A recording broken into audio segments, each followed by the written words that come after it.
اعوذ باللہ من الشیطان الرجیم بسم اللہ الرحمن الرحیم اللہم صلی علی محمد وآل محمد وعجل فرج آل محمد مولانا دعوم. تمام مومنین کو یا علی مدد والسلام علیکم ورحمۃ اللہ وبرکاتہ. سامعین محتشم، حال ہی میں منگول جیلمی صاحب کی ایک اور ویڈیو آئی ہے جس میں یہ پھر شیعہ مذہب کے لحاظ سے آلتو فالتو باتیں کر رہے ہیں اور یہ ایک تاثر دینے کی کوشش کر رہے ہیں کہ میں نے جو شیعہ مذہب ختم کر دیا، میں نے یہ کر دیا، میں نے وہ کر دیا. اب اصلاً حضرت کی کیا علمی حیثیت ہے وہ ہم سینکڑوں دفعہ آپ لوگوں پر واضح کر چکے ہیں، اور یہ پھر حضرت آ کے چھپ چھپیتے میرے چینل پہ کمنٹس کر کے اپنے آپ کو بڑا اتحاد کا داعی بنانے کی کوشش کرتے ہیں. سامعین گرامی قدر، بلا توقف چلتے ہیں منگول جی علمی کی ویڈیو کی طرف، اور وہی گھسی پیٹی باتیں جو ہر دفعہ ریپیٹ کرتے ہیں حضرت ان کا آپ کے سامنے مکمل معنی میں حل رکھتے ہیں. عقیدوں میں مسئلہ تھا توحید کا. کہا کہ کھولو ناج البلاغہ میں مولا علی نے جو حسن ابن علی کو خط لکھا ہے، اپنے بیٹے کو کہا اے بیٹا تو اس کی اولاد ہے جس نے عنقریب مر جانا ہے، فنا ہو جانا ہے. اس نے فنا کے لفظ ہیں، حالانکہ اللہ کی جنتوں میں زندہ ہے، جسم مبارک بھی ان کا سلامت ہوگا، لیکن ان کا علی نے تو فنا ہو جانا ہے اور اس ایک ذات نے باقی رہنا ہے. اے حسن تجھے جب بھی کوئی مصیبت اور پریشانی ہو اللہ ہی سے مدد مانگنا، اور یاد رکھنا میرے بیٹے حسن، اللہ کا دربار وہ درگاہ ہے کہ اس نے اپنا کوئی دربان بھی مقرر نہیں کیا کہ جس کی اجازت کے ساتھ اندر آنے کی ضرورت پڑے. ساتھ مولا علی نے کہا کہ نہ اس نے اس چیز کو ضروری ٹھہرایا کہ تو کسی کا وسیلہ بیچ میں ڈالے، کسی کا واسطہ دے اللہ کو. اللہ نے یہ بھی کوئی ضروری نہیں ٹھہرایا. یہ بھی الفاظ موجود ہے ناج البلاغہ میں. تسی یا علی مدد لے کے بیٹھے ہو، مولا علی سے کہہ رہے کہ واسطے وسیلوں کی بھی ضرورت نہیں ہے.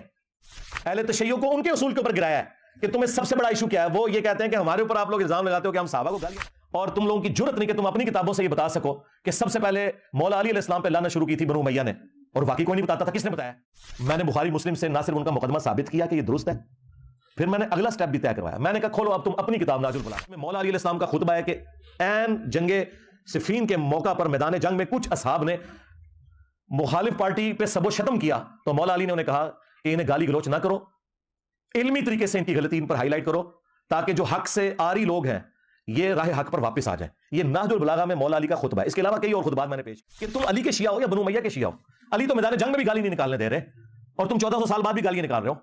ہاں علمی طریقے سے اس زمانے میں بھی آپ حق کو ہائی لائٹ کریں، آج بھی کریں، بالکل. شیعوں کو ان کے اصول کے اوپر گرایا ہے کہ تمہیں سب سے بڑا ایشو کیا ہے. وہ یہ کہتے ہیں کہ ہمارے اوپر آپ لوگ الزام لگاتے ہو کہ ہم صحابہ کو گالیاں دیتے، اور تم لوگوں کی جرت نہیں کہ تم اپنی کتابوں سے یہ بتا سکو کہ سب سے پہلے مولا علی علیہ السلام پہ لعنت شروع کی تھی بنو امیہ نے، اور واقعی کوئی نہیں بتاتا تھا. کس نے بتایا؟ مودودی صاحب ایک بندے تھے جنہوں نے بتایا، خلافت و ملوکیت لکھ کے سارے لوگ ان کے خلاف ہوئے. جی سامعین گرامی قدر، یار منگول جی علمی صاحب خدا کا نام ہے یار، ایک ہی بات کتنی دفعہ آپ کو کلیئر کی جائے.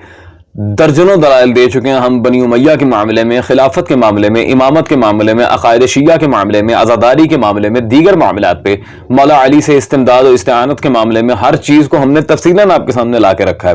دلائل پہ دلائل دیے ہیں، ایک ایک بات کی آپ کو ہم نے رد پیش کی ہے علمی لحاظ سے، ہر چیز سے. بار بار ایک ہی چیز کو ریپیٹ کرنے سے آپ کو فائدہ کیا ہے؟ میں نے تو یہ کر دیا، تو میں نے تو وہ کر دیا. او حضرت خدا کا نام ہے یار، شیعت کی شین سے بھی آپ واقف نہیں ہیں. شیعہ مسالک کے متقدمین و متاخرین علماء کو آپ نے ابھی صحیح طرح ان کے نام بھی یاد نہیں کیے. ابو القاسم خوئی کو آپ علامہ خوئی لگے ہوتے ہیں. آج تک آبان بن ابی عیاش سلام اللہ علیہ کو آپ شیعہ کتابوں سے کذاب نہیں دکھا سکے.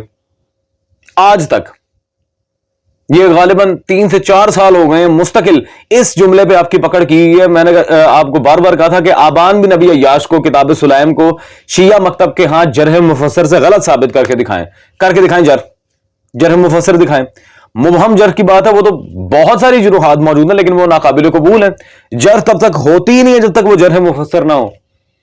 لیکن نہیں، اڑے ہوئے ہیں حضرت اپنی فاتو کی ضد پہ، میں نے تو یہ کر دیا، تو میں نے تو وہ کر دیا. منگول جی علمی صاحب خدا کا نام ہے یار، دعویٰ تب ٹھیک لگتا ہے جب آپ اس دعوے کے حامل صحیح طریقے سے ہوں.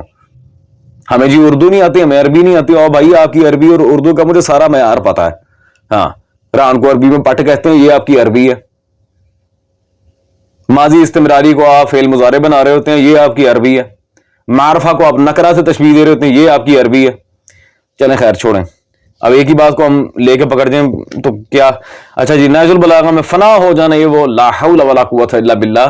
جاہل انسان کروڑ دفعہ ہم نے ایک بات سمجھائی ہے کہ یہ نہج البلاغہ، پہلی بات یہ کہ نہج البلاغہ ہم نے کب کہا کہ مطلق طور پر بالکل صحیح کتاب ہے. نہج البلاغہ کی ساری روایات صحیح سند ہیں. ہم نے کب کہا ہے؟ بالکل نہیں، ہم نے کبھی اسے مطلق طور پہ صحیح نہیں کہا. صرف سند نہیں بلکہ متناً بھی نہج البلاغہ میں بہت سی ایسی عبارتیں ہیں جو ناقابل قبول ہیں اور باقاعدہ ان پر جرح وارد کی گئی ہے ہمارے محقق علماء کی طرف سے. ایضاً میں نے وہ پچھلی ویڈیوز میں تفصیل کے ساتھ بات کی، اور نہج البلاغہ میں بہت ساری عبارتیں سید رضی رضوان اللہ علیہ نے اہل سنت کتابوں سے نقل کی ہیں. انہوں نے صرف وہ کلام، ان کے چھوٹے موٹے پیسز جن میں فصاحت اور بلاغت کے مجموعے تھے، چاہے وہ تبری سے ہوں یا دیگر کتابوں سے، انہوں نے یہاں پر نقل کر دی اور چھوٹے چھوٹے ٹکڑے تفصیلی روایات بھی نقل نہیں کی. تو آپ کو بھی پتہ ہی کیا ہے نہج البلاغہ کے بارے میں، اسے کمپائل کس طرح کیا سید رضی نے، اس پہ کیا محنتیں لگی ہیں یا پھر کیا معاملات ہیں. سید رضی رضوان اللہ تعالی علیہ ایک ادیب عالم تھے، ایک ادیب شخص سے، ادب سے تعلق رکھنے والے تھے. تو خیر منگول یرمی صاحب آپ کی بلا جانے فصاحت بلاغت کیا ہوتی ہے اور ادب کیا ہوتا ہے، روحان کو عربی میں پڑھ کہتے ہیں، آپ کو کیا پتا. اس کے جواب میں ہم نے الحمدللہ وہ جو والد الفان عبارت تھی غیاث اللغات پیش کی تھی، جسے ثابت کیا تھا کہ وہاں فان سے مراد بوڑھا. مولا علی ماشاءاللہ 60 پلس ہو چکے تھے، امیر المومنین کے داڑھی مبارک کے اور سر مبارک کے بال سفید ہو چکے تھے. تو ظاہری بات ہے ایج تو ہو گئی تھی مولا علی کی کافی زیادہ، 60 پلس. تو اس میں اگر مولا نے اپنے آپ کو ایک بڑھاپے والی فیلنگ دی ہے مولا حسن کے سامنے، تو وہ ان کی ایج ہو چکی تھی. اس میں نعوذ باللہ فنا کا لفظ کہاں سے آ گیا؟ لا حول ولا قوت الا باللہ. اور منگول جیلمی صاحب قرآن و حدیث کی بہت ساری ایسی عبارتیں ہوتی ہیں جہاں پر مفہوم لغوی نہیں بلکہ مفہوم شرعی مراد ہوتا ہے، جیسے واللہ خیر الماکرین، نعوذ باللہ من ذالک. اب آپ اللہ کو مکار کہیں گے؟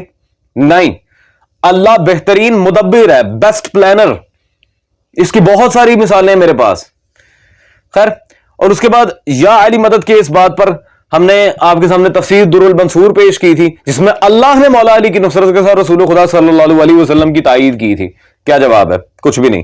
اسی طرح آپ کے فیورٹ محدث نواب وحید الزمان، جنہیں آپ حسینی کا ٹائٹل دیتے ہیں، ان کی کتاب ہدیۃ المہدی میں نے پیش کی، بیٹھے ہیں.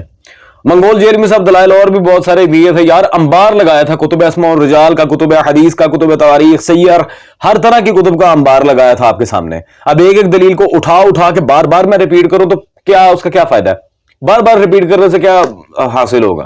وقت ہی ضائع ہونا ہے.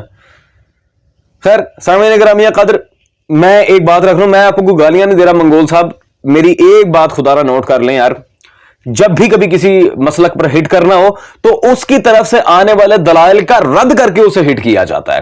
یہ نہیں کہ اپنے محلے میں بیٹھ کے مائک کے آ کے چیخیں مار کے عورتوں کی طرح آپ سچے ثابت ہو جائیں گے. ہمارے دلائل اپنی جگہ پر کھڑے ہوئے ہیں،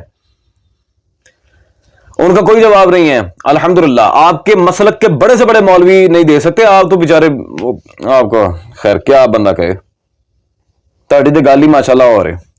اچھا جی سامعین گرامی قدر، چلیں ٹھیک ہے جی. وہ استعانت کے لیے یا علی مدد کہا جاتا ہے، بالکل ہم استعانت کے لیے ہی کہتے ہیں، یا جس نے جو ہمارا اکھاڑنا ہے اکھاڑ لے. ہم کہتے ہیں ڈائریکٹ یا علی مدد. ولایت مطلق حاصل ہے مولا علی کو، ولایت مطلق ہے میں اہل بیت. ہم مانتے ہیں ولی مطلق، جس نے جو اکھاڑنا ہے اکھاڑ لے. اور اس پر درجنوں شیعہ سنی کتب کے دلائل رکھتے ہیں جو پہلے بھی دے چکے ہیں، ابھی تو صرف ایک ٹریلر دوبارہ ریپیٹ کیا. اور اگر یہ شرک ہے منگول جیلمی صاحب، یہ تیسری بار میں آپ سے ریپیٹ کر رہا ہوں، بار بار کر چکا ہوں، یہ تھرڈ ٹائم ہے. اب شرک اور کفر کی تعریف کریں، شرک اور کفر کی تعریف کریں. بارہا میں نے کہا کہ اگر آپ کے نزدیک یہ شرک ہے، شرک اور کفر کی تعریف کریں اور شرک کی اس قسم کا تعین فرما دیں تاکہ ہمیں پتہ چلے ہم کون سے لیول پہ شرک کر رہے ہیں اور کون سے قسم کا، کس ٹائپ کے شرک میں مبتلا ہیں. فالتو کی بکواس لگانے سے قرآن کی من چاہی تفسیر بغیر اصول تفسیر جانے اگر آپ کر رہے ہیں تو سبحان اللہ، آپ کی بات صرف آپ کے وہ چیلے چپاٹے مانیں گے جو لائبریری میں بیٹھے ہوئے ہیں، اور کوئی نہیں مانتا. اچھا جی یہ شرک ہے. آئیں جی پھر آج الحمدللہ یا علی مدد کا ثبوت ہم بسم اللہ الرحمن الرحیم سے دیتے ہیں. سب سے پہلے تو لغوی باز کر لیں. یہ میرے پاس اس وقت کتاب موجود ہے حدائق النحو. حدائق النحو میں آئے بسم اللہ کے اوپر ذرا بات کر لیں. صفحہ نمبر 10 پہ حرف البا، اس میں یہاں پر اس کی نوعیت پر بات کر رہے ہیں صاحب حدائق، اور انہوں نے واضح یہاں پر لکھا وَلِلْإِسْتِعَانَةِ، با یہ بے جو ہے بسم اللہ کے اندر یہ ہے ہی استعانت کے لیے. بسم اللہ کی بے سے مدد طلب کی جاتی ہے. ایاک نعبد و ایاک نستعین جو آپ بار بار پڑھتے ہیں، یہ کبھی یہ لغوی طور پر چیک کر کے دیکھا بسم اللہ کو؟ سامعین بتائیں نا. اور منگول جیلمی صاحب کی بلا جانے کبھی صرف نحو پڑھی بھی ہے کہ نہیں پڑھی. خیر اب بے کرتی ہے استمداد استعانت, تو استعانت تو بسم اللہ کی بے سے ثابت ہے. اور یہ بے کون ہے میں بتاتا ہوں. یہ شرح اسن المطالب فی مناقب علی بن ابی طالب میرے پاس موجود ہے. یہ حافظ محمد بن محمد الجزری المقرمی الشافعی المتوفى 833 ہجری. اس میں صفحہ نمبر 553 پہ بالکل واضح یہاں پہ عبارت موجود ہے کہ امام مناوی لکھتے ہیں مولا علی نے فرمایا میں بے کا نقطہ ہوں, انا نقطۃ الباء, میں ہوں بسم اللہ کی بے کا نقطہ, حیدر کرار. اور لغوی لحاظ سے بسم اللہ کی بے استعانت کے لیے ہے. ابھی ہم نے آپ کے سامنے وضاحت کی حدائق النحو سے. جی منگول جیلمی صاحب, آپ نے ابھی تک نحو کی بنیادی کتب نہیں پڑھی, آپ کو کیا پتا کہ یہ کہاں کہاں یا علی مدد کی اس بات موجود ہیں. رہ گئی مودودی صاحب کی بات, وہ جی کبھی بتا نہیں سکتے تھے. یہ تو مودودی صاحب تھا جنہوں نے آگے بتایا کہ جی بنی امیہ لعنت کرتے رہے, اور مودودی صاحب خود پرلے درجے کے یزیدی تھے, انہوں نے کیا بتانا تھا. یہ میرے پاس ایک کتاب موجود ہے سامعین, میں پہلے بھی دکھا چکا, اس پہ پوری ویڈیو ہے ہماری. یہ ابو یزید محمد دین بٹ ملون کی کتاب ہے. یہ رشید ابن رشید, اس نے یزید میں درود بھیجا باقاعدہ اس کتاب میں, نعوذ باللہ, صلی اللہ امیر المومنین یزید استغفر اللہ. اور اس کتاب میں صفحہ نمبر 370 پر یہاں پہ بالکل واضح دیکھ سکتے ہیں ہمیں اپنی عاقبت کی فکر کرنی چاہیے. اور یزید معاذ اللہ رضی اللہ عنہ کا مخفف ڈالا ہے کہ انجام کو اللہ پر چھوڑ دینا چاہیے. ابو الاعلی مودودی, ابو الاعلی مودودی صاحب نے سب سے پہلی تقریر لکھی اس کتاب پہ, یزید کو رضی اللہ کہہ کے اس کتاب کی تائید کی. منگول جیلمی صاحب کون ابھی بولے شیعہ مذہب کو میں نے ختم کر دیا, انہی کے اصول و مبادی. اور اصول و مبادی لفظ کچھ اور ہوتا ہے, عبارت سے روایت نقل کرنا کچھ اور ہوتا ہے. اصول و مبادی پتہ ہے کچھ شیعہ مذہب کے جاہل انسان مینٹل کیس, اصول اور مبادی کچھ اور چیز ہوتے ہیں, روایات نقل کرنا کتاب سے کچھ اور ہوتا ہے. وہ ہوتا ہے بطور خصم مخالف کسی کو اس کے گھر سے صرف ایک ٹریلر دکھانا. اصول اور مبادی کچھ اور. آپ نے نہج البلاغہ کی تحقیق کیا کام پیش کی ہے, اس کی سند پہ متن پہ, یہ نہج البلاغہ کی روایات سے جو علماء استدلال کرتے ہیں ان کے اصول و قوانین کو سامنے رکھ کے کوئی استدلال کیا یا کوئی توثیق پیش کی ہو, یا شیعہ یہ اصول حدیث پر کوئی بات کی ہو. اصول اور مبادی یا میرے مولا یہ اصول اور مبادی کریں گے. اچھا جی, دوسری عبارت جو منگول جیلمی صاحب نے ابھی حال میں نہج البلاغہ سے پیش کی, مولا علی نے جنگ صفین میں گالیاں دینے سے منع کیا تھا. کریکٹ, ہم نے کب کہا نہیں کیا, وہ ٹھیک ہے روایت نہج البلاغہ کی, لیکن وہ جنگ صفین کی بات تھی. واقعہ تحکیم کے بعد کیا ہوا تھا, آدھی سٹوری نہ بیان کریں منگول جیلمی صاحب, سکے کا ایک رخ نہ دکھائیں, بات پوری کریں. یہ آئیں, آپ کی امام طبری تاریخ طبری میں کیا لکھ رہے ہیں, صفحہ نمبر 268 بالکل واضح انہوں نے یہاں باب باندھا ہے. لکھتے ہیں حضرت علی کا قاعدہ تھا کہ جب نماز صبح پڑھتے تو اس میں قنوت پڑھتے اور فرماتے تھے, اے اللہ معاویہ, عمرو عاص, ابو العاور اسلمی, حبیب بن مسلمہ, عبد الرحمن بن خالد, زحاق بن قیس اور ولید بن عقبہ پر لعنت نازل فرما. کیا کر لعنت نازل فرما. مولا علی نے سب پر لعنت کی ہے, معاویہ پہ لعنت, عمرو عاص پہ لعنت, ولید بن عقبہ پہ لعنت, سب پہ لعنت کی ہے. ہاں جی منگول جیلمی صاحب, یہ میں نہیں کہہ رہا, امام طبری لکھ رہے ہیں. اب اگر میں آپ کو کہوں کہ آپ کے اصول اور مبادی پہ میں نے آپ کا پورا مذہب ختم کر دیا, جی نہیں, یہ بکواس ہے. میں نے صرف آپ کی بات کا جواب پیش کیا ہے. بات کا جواب اور ہے, نقل روایت از کتب اور بات ہوتی ہے, اصول اور مبادی بہت دور کی چیز ہے. منگول جیلمی صاحب تھوڑا سا نا, تھوڑا خدا کا نام ہے یار, میرے پاس آئیں تاکہ میں آپ کو کچھ پڑھاؤں کہ اصول اور مبادی لفظ ہوتا کیا ہے, اس کے کیا معنی ہے, اس کی کیا اصطلاحات ہیں, اس کے کیا سارے آگے جا کے پروسیجر ہے. تھوڑا سا میرے پاس آئیں, میں آپ کو تھوڑا پڑھاؤں کچھ. ہاں, فالتو کی بونگیاں مارنے سے بہتر ہے کہ آپ خاموش رہیں. بریلوی دیوبندی بھابی مولویوں کو جو کہنا کہیں, مجھے اس سے کوئی فرق نہیں پڑتا.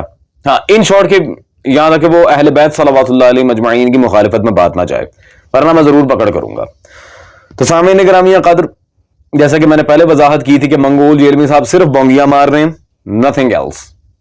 اگر تو واقعی علمی قد کاٹ ہے تو پھر سب سے پہلے تو میرے سوالوں کا جواب دیں, اور میرے جو اتنے عرصے سے دلائل قرض پڑے ہیں ان کا بھی جواب لا کے سامنے رکھیں. اور آج کے بعد منگول جیلمی صاحب بسم اللہ نہیں پڑھنی, بسم اللہ نہیں پڑھنی، کیونکہ بسم اللہ سے بھی یا علی مدد کا ثبوت ہمارے سامنے آ گیا ہے.